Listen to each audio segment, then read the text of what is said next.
How's it going, everybody? Daner here with North Central Coins, and welcome back to another episode of the most rare and valuable coins from the United States. Today, I present to you the intriguing tale of a 2005 nickel that can be extremely valuable if identified correctly.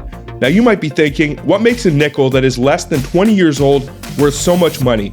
Well, in this video, we will explore the historical context surrounding the production of this rare and valuable 5-cent coin and delve into why it holds such importance in numismatic history. Additionally, we will discuss its distinguishing and identifying features, significance amongst collectors, and potential value if you ever were to find a legitimate example. Before I do get into this, I would really appreciate if you guys would smash that thumbs up, subscribe if you're new, and also ring that bell notification so you can stay up to date with my new content as it is being released. Also, make sure to stay to the end of the video if you guys would like to find out how much you could get for one of these coins if you were ever to find one. And then without further ado, what do you say we get right into it and discuss the 2005D Speared Bison Nickel? Let's get it, guys.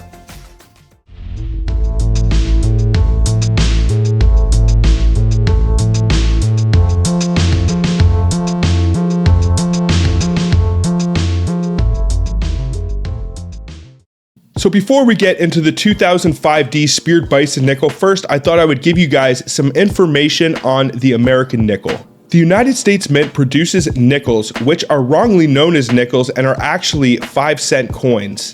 The coin was first produced in the year 1866 and is now composed of cupronickel, which is 75% copper and 25% nickel.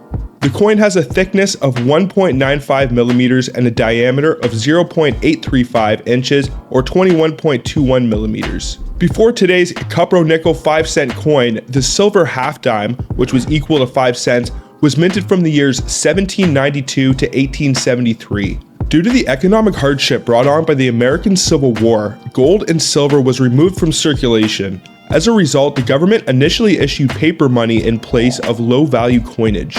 Spencer M. Clark, chief of the Currency Bureau, had his own portrait printed on the 5-cent fractional currency note in the year 1865, which eventually led Congress to abolish the denomination.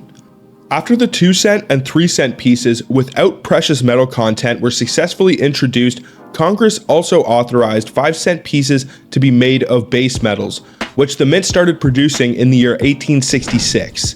From 1866 until the year 1883, the Shield Nickel's original design was minted before being replaced by the Liberty Head Nickel.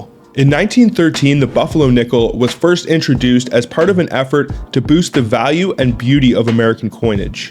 The Jefferson Nickel was first issued in 1938 and has mostly remained unchanged until present day. Special Jefferson Nickel designs were released in 2004 and 2005 to commemorate the anniversary of the Lewis and Clark expedition. Although a new obverse designed by Jamie Franke was used in place of Felix Schlag's original reverse design, the mint returned to using it in the year 2006. The purchasing power of the nickel is steadily declining as a result of inflation, and as of right now, it is equivalent to less than 1% of the federal hourly minimum wage. The estimated cost to produce a nickel in the year 2020 was more than 7 cents. The mint is looking into ways to cut costs by utilizing less expensive metals. 2018 saw over 1.26 billion nickels produced at the Philadelphia and Denver mints. The mint had struck circulating commemorative coins for the United States Bicentennial, giving quarters, half dollars, and dollars struck in 1975 and 1976 a dual date of 1776 to 1976. After Canada issued a successful series of quarters in the year 1992 to honor its provinces and territories, the United States Mint obtained congressional permission to issue a series of United States quarters honoring different American states. They began to be issued in the years 1999, and in 2002, the mint began to consider redesigning the nickel in honor of the upcoming bicentennial of the Lewis and Clark expedition. Representative Eric Cantor did not want to see the Monticello moved permanently off the nickel. The American 5-cent Coin Design Continuity Act of 2003 was signed into law by President George W. Bush on April 23, 2003. Under its terms, the Treasury Secretary could vary the nickel's design in honor of the 200th anniversary of the expedition and also of the Louisiana Purchase, but the nickel would again feature the Jefferson and Monticello beginning in 2006. Unless Congress acts again, every future 5-cent coin will feature President Jefferson and the Monticello. Schlag's obverse design was utilized by the mint in the year 2004 along with 2 new reverse designs. The first brand new design was created by mint sculptor and engraver Norman E. Nemeth, who adopted an Indian peace medal struck for Jefferson. This was followed by Al Maletsky's rendering of a keel boat similar to one used by the expedition. The 2005 obverse, with a design by sculptor Joe Fitzgerald based on Houdon's bust of Jefferson, was only produced that year. Since Jefferson never capitalized the word liberty in the Declaration of Independence, Fitzgerald took a capital L from one of Jefferson's other writings to use for the legend Liberty on the reverse. Reminiscent of the Buffalo nickel, the reverse for the first part of the year featured a design of an American bison by Jamie Franke. The reverse for the second half showed a coastline and the words "Ocean in view, the joy." This passage was taken out of a journal entry by William Clark, co-leader of the expedition. Clark had actually written the word ocean, spelled O-C-I-A-N, but the mint modernized the spelling for the coin. Another Jamie Franke design has since 2006 been used for the obverse, depicting a view of Jefferson from the front based on an 1800 study by the Rembrandt Peale and including Liberty in Jefferson's script. David LeBrick, acting director of the mint, said that the image of a forward-facing Jefferson is a fitting tribute to his vision. Schlag's Monticello design appeared on the reverse starting in 2006, but it has been freshly refined by mint engravers. His initials were added to Schlag's 1966 obverse design, but because it no longer was in use, they were added to the reverse to the right of the Monticello. Now that we have given you guys some information and context on these 2005 era nickels, what do you say we discuss the coin that you are all here to find out about, and that is the 2005 Denver Mint Speared Bison Nickel. This nickel has gained immense popularity among collectors due to a noticeable die clash or gouge that appears to pierce through the bison's body on the reverse side of the coin. This die clash creates the appearance of a spear or gouge in the bison's body, hence the name the Speared Bison. Now here are some of the details and tricks to be able to identify this 2005D Speared Bison nickel. First, you want to turn the nickel over to the reverse side, which features an image of a bison standing on a grassy mound. Now look closely at the bison's body, particularly in the region between its back and hind leg.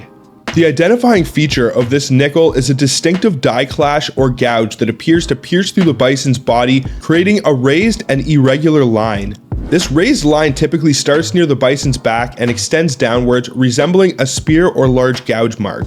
The rest of the coin's designs and features should be consistent with the standard 2005D Jefferson nickels. Ensure that the coin is indeed a 2005D, which is a Denver Mint nickel, and this variety is specific to that mint and year. As with any coin, condition plays a significant role in determining its value. Coins with sharper and more distinct die clashes are typically more desirable to collectors. If you do believe that you have a 2005D Speared Bison nickels and want to determine its grade and authenticity accurately, consider having it professionally graded by a reputable company such as PCGS or NGC. They will assess the coin's condition, authenticity, and also assign it a numerical grade based on the Sheldon scale. It is super essential to be cautious when identifying this variety, as some counterfeit or altered coins may attempt to mimic the Speared Bison effect. Now, some of the specifications for the 2005D Speared Bison nickel. It was designed by Joe Fitzgerald and Jamie Franke. The edge of the coin is plain. It has a diameter of 21.20 millimeters, a weight of 5 grams. The overall mintage for the 2005D nickel is 487,680,000. It was minted at the Denver Mint and will contain a D mint mark. It is composed of cupro nickel, which is 75% copper and 25% nickel. Now, when we start to get into value, this is actually an extremely rare and valuable modern nickel that has actually pulled $2,650 for an MS66 example that actually sold in an eBay auction in 2021. So if you were to find one of these and it scored a little bit higher, let's say MS67, then you could easily be talking a $3,000 to $5,000 nickel. If it was to get a cameo or deep cameo attribution as well, it would definitely add a huge premium for the coin. So this is definitely a good one to look for. Even here in Canada, when I was coin roll hunting frequently, I would come across 2005 nickels all the time. And honestly, I did not check a lot of them for this Speared Bison, and I wish I did. did, because it is a fairly modern coin, so your chance of finding one of these in a mint state is not the worst ever, to be honest. What do you guys think about the 2005D Speared Bison Nickel? What would you ever do if you found a legitimate example, or if you ever have found any of the coins that I mentioned in this video? Let me know down in the comments. I would love to know. Also, don't forget to smash that thumbs up, subscribe if you're new, and ring that bell notification so you can stay up to date with my new content as it is being released. But I think that is pretty much going to do it for this one, folks. So I appreciate you all watching, but until the next one, everybody, peace out and have a good one, y'all.